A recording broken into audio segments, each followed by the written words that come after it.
ఇప్పుడు డబ్బులు లేవు, జాబ్ రాగానే ఫస్ట్ శాలరీతో ముట్టిస్తా, సరేనా?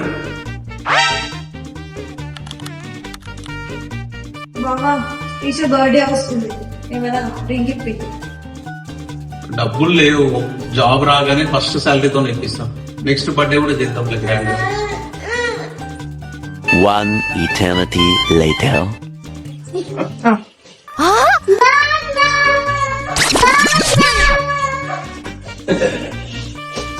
బావా ఈషకి ఇప్పటికైనా చేంజ్ చెప్పి బావా. డబ్బులు లేవు, జాబ్ రాగానే ఫస్ట్ శాలరీతో చేపిస్తాం. ఇప్పటికి ఈష పుట్టి 10 సంవత్సరాలు అవుతుంది, ఇప్పటి దాకా కూడా చెప్పి నీకు జాబ్ ఎప్పుడు వస్తుంది, ఇక ఇప్పుడు చేంజ్ చేపిస్తాం.